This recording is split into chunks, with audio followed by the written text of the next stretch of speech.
Больничные, декретные и другие социальные выплаты. Теперь начисляет и выплачивает эти пособия не работодатель, а Фонд социального страхования. С 1 января этого года наша республика вступила в новый пилотный проект Фонда социального страхования под названием «Прямые выплаты». Семинар на эту тему провели специалисты из Ростовского регионального отделения для бухгалтеров различных госучреждений нашего региона. Это своеобразная работа над ошибками, которые часто допускают бухгалтеры при передаче реестров о оплате. Ошибки достаточно разные. Это и неправильно считается период, по которому начисляется средняя заработная плата.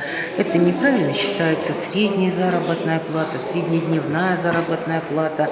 Неправильно иногда считается исключаемый период для расчета пособий и так далее, и так далее. Есть такие совершенно незначительные, но тем не менее ошибки. Не ставятся галочки мужской, женский род, неправильно указаны паспортные данные. Но об этом можно говорить много, потому что их очень много и различные, совершенно различные ошибки. Вот сегодня мы хотим об этом поговорить и еще раз на слайдах показать, как правильно это делать. Это уже 5-й рабочий визит ростовских специалистов в наш регион. Они учат своих коллег работать в новой программе, которая подразумевает выплату соцпособий самим фондом. Фамилия, имя, отчество обязательно должно быть одинаково везде указано. Любое несоответствие, буквы местами поменяли, допустим, у нас в подсистеме это уже будет как другой ребенок считаться.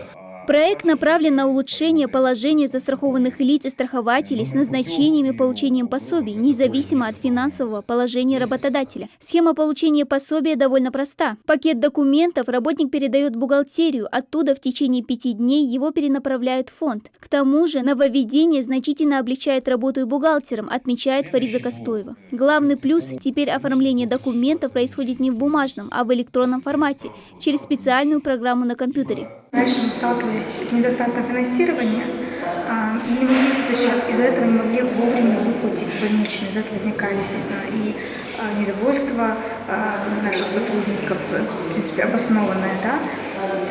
Вот. И больше было бумажной волокиты, нужно было делать массу отчетов, предоставлять, копировать и предоставлять больничные листы в фонд социального страхования непосредственно наручно.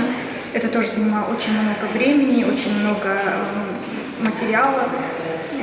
Вот. А в данном случае нам не нужно всего этого делать, нам нужно просто одно нажатие клавиши, и весь отчет, все больничные листы отправляются в массовом режиме в фонд социального страхования. Получить деньги страхователь может 3 способами: на банковский счет, почтовым переводом или на карту МИР. Если, к примеру, застрахованный гражданин, имея больничный лист, не может длительное время получить по нему оплату, то с внедрением нововведений установлены жесткие сроки. Со дня обращения застрахованного лица в течение 5 дней работодатель должен обработать полученный больничный лист, а фонд социального страхования в течение 10 дней произвести выплаты.